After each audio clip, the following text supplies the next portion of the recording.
Now, shall we? We are taking a look at some of the recent snow to hit Duck Creek Village in Kane County. That's pretty. And it really looks like a winter arrived there, winter wonderland, including the inevitable road rescue. There we go. UDOT's warning of weather-related impacts on SR 14 through tomorrow night.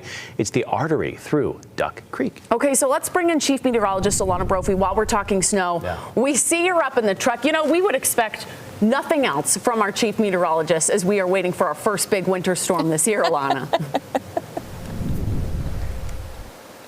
We are very excited. UDOT crews are ready. I never get to honk the horn. I'm so glad we got to do that. Okay, we know these trucks are going to be rolling out. They're treating roads tonight. The cold front's on the way, and accumulation is going to happen in the mountains. It's going to happen in our backyards. I'm going to tell you how much. Now, a series of storms has been impacting Utah, and the one that came through this morning actually brought a little bit of a burst of snow. Take a look at this video because you're able to see that this was downtown Salt Lake City. Now, we had rain, southwesterly flow with this first system, and that favors certain areas like Utah County, the Wasatch Back, southern Utah. Speaking of great shots here, coming before the storm and after the storm, all from Iron County. Thank you so much to the Shutterbugs for sharing and letting us see your skies because you've got moisture on the way. So this first system brought some minimal measurable moisture to a couple of places. That includes Lake Town, where they got 2 inches, so the Bear Lake area. Park City got some measurable snow. We saw it in a few spots, not a lot. That's going to become more widespread. The mountains did well. Take a look. Alta getting over a foot from this first one. That's why we're calling for possibly up to 3 feet when all is said and done with this series of storms. Brighton did well at 10 inches. We see measurable snow from Deer Valley, Park City, and more on the way. So that was our first system. That cleared, left some residual moisture, which is why we saw some showers, and it also broke some records, daily record precip in Wellington and Escalante. We love that. We need the moisture. This is a high desert. Let's bring on the storms. We've been saying it all winter. We're glad that the storm pattern's finally listening. On the satellite radar, you see that cold front tracking towards the Beehive State coming from the west. A lot of moisture potential. We've been funneling that in with our west-southwest flow, and we know that front will bring lift. That will bring storms, and that will bring snow. Winter storm warnings are already in effect for the mountains throughout the state. Cache Valley sees a warning at 3 a.m. that will hold on into the afternoon. The Wasatch Back, and as you can see, our central and southern mountains all underneath that winter storm warning. Winter weather advisories are also posted in places throughout the state. That includes the LaSalle's and Navajos, as well as south central Utah, Zion National Park. But it's the Wasatch Front that we pay such close attention to. Why? Well, this is a heavily populated area, and we know so many people will be impacted on that snowy morning commute. This goes into effect at 3 a.m. Parts of Box Elder County, Tooele and Rush Valleys, Wasatch Front, all looking at accumulating snow, and that means some of our most heavily traveled roads will be seeing snowy conditions. Look at I-15. This is from the Idaho border all the way to Washington County, where we could see slush and snow. I-84, Highway 89, I-215, Spanish Fork Canyon. These are all areas that will see tricky, wintry travel through tomorrow morning and into the afternoon and evening. All right, we've been watching the mountains. This is what it looked like in Logan's Summit earlier. This area actually saw high avalanche danger today. That's going to continue to rise. Considerable danger out there right now for our mountains, but we have an avalanche watch in effect until tomorrow morning. That could be extended.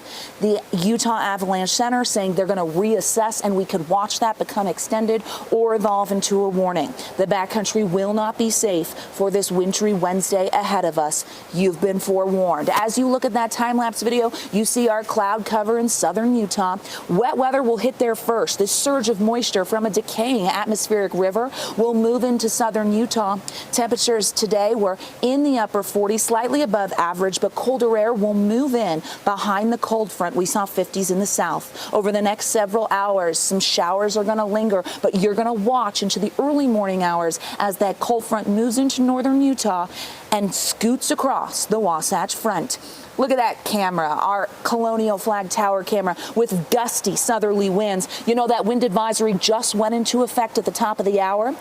Gusty, strong winds ahead of the wet weather. Looking at the current wind gust double digits there, and you see the West Desert to Willa County and the Wasatch Front with that wind advisory, eastern Utah. We'll also see strong gusty winds ahead of the wet weather. Let's get to that wet weather because we know the cold front will drop our snow level to the valley floor. Our futurecast is walking you through the timing. By 3 a.m., it's in the state. For the morning commute between 5 and 7 a.m., that's when we're rolling through Salt Lake County. Heavier snow anticipated. A snow squall not out of the question where we could drop visibility and see periods of heavy snow.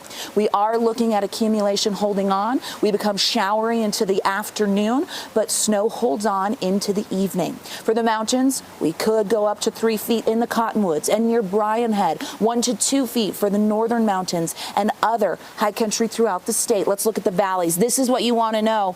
What's happening in your backyard? 2 to 5 inches for the Wasatch Front. We know that those numbers will be higher in different places. Central and southern valleys getting 2 to 6, 2 to 4. Now we know our benches could go 5 to 10, locally higher amounts. 3 to 8 inches for the Cache Valley area where they're going to see a winter storm warning. The Wasatch back adds to that snow with healthy amounts here. And we will also see the I-15 corridor picking up decent snow. Southern valleys, Cedar City, you're going to be on the high end of this, okay? Zion National Park looking at snow. We could see some snowflakes in the upper elevations of Washington County, Dameron, Diamond Valley. Look at those temperatures. We drop. Colder air moves in. Snow level at the valley floor. Here's your 7-day for St. George where we've got wet weather, drier into Thursday, and then another system will move in with those showers by Friday, ridging for the weekend. Look at the Wasatch Front here. Thursday, we're going to be a little quiet because that system focuses on central and southern Utah. We get isolated snow showers Thursday. Friday becomes more scattered with some wraparound moisture. Snow for your Wednesday. I've told you, everyone's told you, your phone is telling you. I would trust me and trust UDOT. Their crews are going to be heading out here. Drier conditions by the weekend. They're ready to go.